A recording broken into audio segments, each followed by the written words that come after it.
ಈ ವಿಶ್ವದಲ್ಲಿ ಯಾವುದೂ ಶಾಶ್ವತವಲ್ಲ, ಕೊನೆಗೆ ಈ ವಿಶ್ವ ಕೂಡ ಶಾಶ್ವತವಲ್ಲ. ಈ ಭೂಮಿ, ಈ ಸೂರ್ಯ, ಈ ಗ್ಯಾಲಕ್ಸಿ ಎಲ್ಲ ಒಂದು ದಿನ ನಾಶವಾಗೋಗುತ್ತೆ. ಈ ವಿಶ್ವದ ಅಂತ್ಯ ಯಾವಾಗೋ ಆರಂಭವಾಗಿದೆ. ನಿಮ್ಗೆ ಹಿಂದಿನ ವಿಡಿಯೋಗಳಲ್ಲಿ ಹೇಳಿದಂತೆ ಸೂರ್ಯ ಸ್ಲೋ ಆಗಿ ದೊಡ್ಡದಾಗ್ತಾ ಇದ್ದಾನೆ. ಪ್ರತಿ ವರ್ಷ 1.3 ಮೀಟರ್ಸ್ ದೊಡ್ಡದಾಗ್ತಾ ಇದ್ದಾನೆ. ಸೂರ್ಯನ ಗಾತ್ರಕ್ಕೆ ಹೋಲಿಸಿದ್ರೆ ಇದು ತುಂಬಾ ಚಿಕ್ಕ ಬದಲಾವಣೆ. ಆದ್ರೆ ಈ ಚಿಕ್ಕ ಬದಲಾವಣೆ 10 ಕೋಟಿ ವರ್ಷಗಳಿಗೊಮ್ಮೆ 1% ದೊಡ್ಡದಾಗಿ ಮಾಡುತ್ತೆ.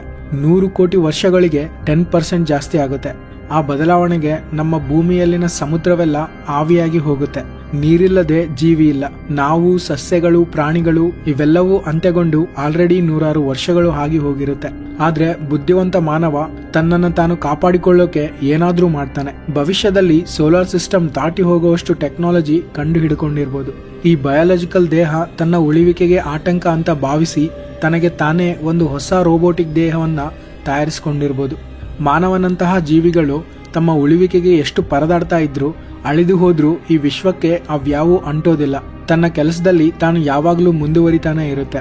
ಸೂರ್ಯ ದೊಡ್ಡದಾಗಿ ರೆಡ್ ಜೈಂಟ್ ಆಗ್ತಾ ಭೂಮಿ ಮತ್ತು ಮೆರ್ಕ್ಯುರಿ, ವೀನಸ್ ನ ನುಂಗಿ ಬಿಡ್ತಾನೆ. ಅಷ್ಟರೊಳಗೆ ಮಾನವ ಅಲ್ಲಿಂದ ತಪ್ಪಿಸ್ಕೊಂಡಿರ್ಬೋದು. ಸೂರ್ಯನ ಉಬ್ಬಿದ ಲೇಯರ್ಸ್ ಎಲ್ಲ ತನ್ನಲ್ಲಿರೋ ಹೈಡ್ರೋಜನ್ ಖಾಲಿಯಾಗೋದ್ಮೇಲೆ ಒಂದು ಕಾಲಕ್ಕೆ ಅಂತರಿಕ್ಷ ಪಾಲಾಗಿ ಹೋಗುತ್ತೆ. ಕೊನೆಗೆ ಸೂರ್ಯನ ಕೋರ್ ಮಾತ್ರವೇ ಉಳಿಯುತ್ತೆ. 600 ಕೋಟಿ ವರ್ಷಗಳ ನಂತರ ಸೂರ್ಯ ಚಿಕ್ಕದಾಗಿ ಬದಲಾಗಿ ಭೂಮಿಯಷ್ಟು ಸೈಜ್ಗೆ ಬಂದು ಬಿಡ್ತಾನೆ. ಅಂದ್ರೆ ವೈಟ್ ಡ್ವಾರ್ಫ್ ಆಗಿ ಬದಲಾಗ್ತಾನೆ. ನಂತರ ಬ್ಲಾಕ್ ಡ್ವಾರ್ಫ್ ಆಗಿ ಬದಲಾಗ್ತಾನೆ. ಇಲ್ಲಿಗೆ ಸೂರ್ಯ ಅಂತ್ಯಗೊಂಡಿದ್ದಾನೆ ಅಂತಾನೆ ಹೇಳ್ಬೋದು. ಅತ್ಯಂತ ವೈಭವದಿಂದ ಜೀವಿಗಳಿಂದ ಕೂಡಿದ ಈ ಸೋಲಾರ್ ಸಿಸ್ಟಮ್ 200 ಕೋಟಿ ವರ್ಷಗಳ ನಂತರ ಖಾಲಿಯಾಗಿ ಇರುತ್ತೆ. ಒಂದು ಕಡೆ ಇದರ ಅಂತ್ಯ ಹೀಗಿದ್ರೆ, ಇನ್ನೊಂದು ಕಡೆ Andromeda Galaxy Milky way ಗ್ಯಾಲಕ್ಸಿಯನ್ನ collide ಆಗಿ ನಮ್ಮ ಗ್ಯಾಲಕ್ಸಿ ದೊಡ್ಡದಾಗಿ ಬದಲಾಗುತ್ತೆ. ಈ ಗ್ಯಾಲಕ್ಸಿಯನ್ನ ಮಿಲ್ಕ್ಡ್ರೋಮೆಡಾ ಅಂತ ಕರೀತಾರೆ. ಕರೆಯೋಕೆ ಯಾರಿರ್ತಾರೋ ಗೊತ್ತಿಲ್ಲ. ಈ ಸಮಯಕ್ಕೆ ಮನುಷ್ಯ ಉಳಿದಿದ್ರೆ ಹೊಸ ಗ್ರಹಗಳ ಮೇಲೆ ಹೊಸ ನಾಗರಿಕತೆಗಳನ್ನು ಸ್ಟಾರ್ಟ್ ಮಾಡಿರ್ಬೋದು. ಈಗ ಮಿಲ್ಕ್ಡ್ರೋಮೆಡಾನ ಬಿಟ್ಟು ವಿಶ್ವದ ಕಡೆ ನೋಡೋಣ. 2200 ಕೋಟಿ ವರ್ಷಗಳಿಗೆ ಪರಿಸ್ಥಿತಿ ತುಂಬಾ ಗಂಭೀರವಾಗಿ ತಯಾರಾಗಿರುತ್ತೆ. ವಿಜ್ಞಾನಿಗಳ ಅಂದಾಜಿನ ಪ್ರಕಾರ 2000 ಕೋಟಿ ವರ್ಷಗಳ ನಂತರ ವಿಶ್ವ ಹರಿದು ಹೋಗಲು ಸ್ಟಾರ್ಟ್ ಆಗುತ್ತೆ. ಇದಕ್ಕೆ ಬಿಗ್ ಗ್ರಿಪ್ ಅನ್ನೋ ಹೆಸರನ್ನ ಇಟ್ಟಿದ್ದಾರೆ. ಹರಿದು ಹೋಗೋದು ಅಂದ್ರೆ ನಾವು ಅಂದ್ಕೊಂಡಿರೋ ಹಾಗೆ ಅಲ್ಲ, ಆ ಪ್ರಾಸೆಸ್ ಬೇರೆ. ಅದಕ್ಕೆ ಕಾರಣ ಡಾರ್ಕ್ ಎನರ್ಜಿ. ಡಾರ್ಕ್ ಎನರ್ಜಿ ಏನು, ಹೇಗಿರುತ್ತೆ ಅಂತ ನಮ್ಗೆ ಗೊತ್ತಿಲ್ಲ. ಆದ್ರೆ ಈ ಎನರ್ಜಿಯಿಂದ ವಿಶ್ವ ಒಂದು ಬಲೂನ್ ತರ ವಿಸ್ತರಿಸ್ತಾ ಇದೆ. ಈ ವಿಸ್ತರಿಸುವ ವೇಗ ದಿನೇ ಹೆಚ್ಚುತ್ತಾ ಇದೆ. 2000 ಕೋಟಿ ವರ್ಷಗಳ ಸಮಯಕ್ಕೆ ಗ್ಯಾಲಕ್ಸಿಗಳು ಒಂದಕ್ಕೊಂದು ದೂರ ಆಗೋಗ್ತವೆ. ನಂತರ ಗ್ಯಾಲಕ್ಸಿಯಲ್ಲಿರೋ ಗ್ರಹಗಳು, ಸೂರ್ಯಗಳು ಒಂದಕ್ಕೊಂದು ದೂರ ಆಗೋಗ್ತವೆ. ನಂತರ ನಮ್ಮಲ್ಲಿರೋ ಆಟಮ್ಸ್ ಕೂಡ ಒಂದಕ್ಕೊಂದು ದೂರ ಸರಿಯೋಕೆ ಸ್ಟಾರ್ಟ್ ಆಗುತ್ತೆ. ಸೂರ್ಯ, ಗ್ರಹ, ಅದರಲ್ಲಿರೋ ಜೀವಿಗಳು ಎಲ್ಲ ಆಟಮ್ಸ್ ದೂರವಾಗಿ ಧೂಳಿನ ಕಣದಂತೆ ಆಗ್ತವೆ. ಇದೇ ಈ ವಿಶ್ವದ ಅಂತ್ಯ ಅಂತ ಹೇಳ್ಬೋದು. ಆದ್ರೆ ಈ ಬಿಗ್ ಗ್ರಿಪ್ ಅನ್ನೋದು ಒಂದು ಹೈಪೋಥೆಟಿಕಲ್ ಥಿಯರಿ. ಇದು ಆಗ್ಬೋದು, ಆಗದೆ ಇರ್ಬೋದು. ಒಂದ್ ವೇಳೆ ಆಗದೇ ಇದ್ರೆ ಈ ವಿಶ್ವ ಸೇಫ್ ಆಗಿ ಇರುತ್ತೆ ಅಂತ ಅನ್ಕೋಬೇಡಿ. ಈ ಬಿಗ್ ಗ್ರಿಪ್ ಆಗದಿದ್ರೂ ಕೂಡ ಈ ವಿಶ್ವದಲ್ಲಿರೋ ನಕ್ಷತ್ರಗಳು ಸತ್ತೋಗ್ತಾ ಇರ್ತವೆ. ಒಂದು ಸಲ ಬಿಗ್ ಬ್ಯಾಂಗ್ ಟೈಮ್ಗೆ ಹೋಗೋಣ. ಅದು ನಡೆದ 150 ಮಿಲಿಯನ್ ಇಯರ್ಸ್ ನಂತರ ಮೊದಲ ಸ್ಟಾರ್ಸ್ ಹುಟ್ಟಿದ್ವು. ಅಲ್ಲಿಂದ ಇವತ್ತಿನವರೆಗೆ ಸ್ಟಾರ್ಸ್ ಹುಟ್ಟುತ್ತಾನೇ ಇವೆ. ಸೊ ಸ್ಟಾರ್ಸ್ ಸತ್ತು ಹೋದ್ರೂ ಹೊಸ ಸ್ಟಾರ್ಸ್ ಹುಟ್ಟುತ್ತಾನೆ ಇರುತ್ತೆ. ಹಾಗಾದ್ರೆ ಈ ವಿಶ್ವಕ್ಕೆ ಅಂತ್ಯವಿಲ್ಲ ಅನ್ಕೋಬೇಡಿ. ಹೊಸ ಸ್ಟಾರ್ಸ್ ಹುಟ್ಟೋದು ಎಲ್ಲಿ? ಅಂತರಿಕ್ಷದಲ್ಲಿರೋ ಗ್ಯಾಸ್ ಕ್ಲೌಡ್ಸ್ ನಲ್ಲಿಂದ. ಅಲ್ಲಿ 10ರ ಸಂಖ್ಯೆಯಲ್ಲಿ ಸ್ಟಾರ್ಸ್ ಅಂಡ್ ಪ್ಲಾನೆಟ್ಸ್ ಹುಟ್ಟುತ್ತಾ ಇರುತ್ತೆ. ಅದರಲ್ಲಿ ದೊಡ್ಡವು, ಚಿಕ್ಕವೂ ಇರುತ್ತೆ. ನಾರ್ಮಲ್ ಆಗಿ ಒಂದು ಸ್ಟಾರ್ ಸೈಜ್ ಎಷ್ಟು ಚಿಕ್ಕದಾಗಿದ್ರೆ ಅದರ ಜೀವಿತಾವಧಿ ಅಷ್ಟು ಜಾಸ್ತಿ ಆಗಿರುತ್ತೆ.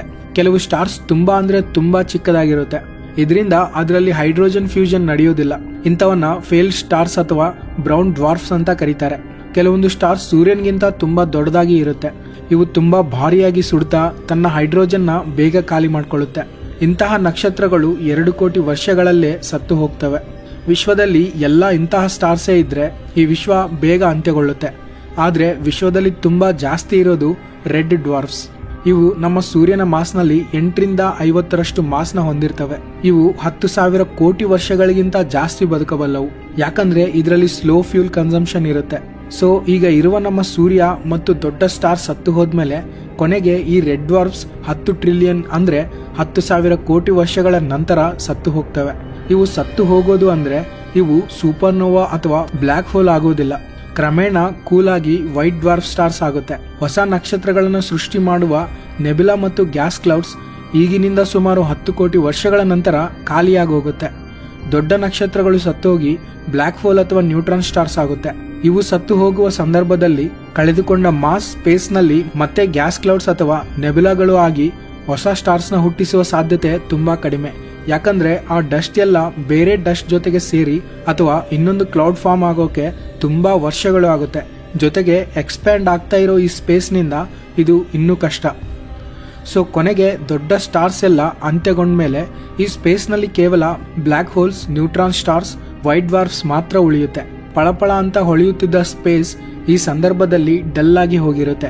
ನಂತರ ಈ ವಿಶ್ವದ ಅಂತ್ಯ ಹೇಗಿರುತ್ತೆ ಅನ್ನೋದು ಇನ್ನೊಂದು ಪಾರ್ಟ್ ನಲ್ಲಿ ತಿಳ್ಕೊಳ್ಳೋಣ.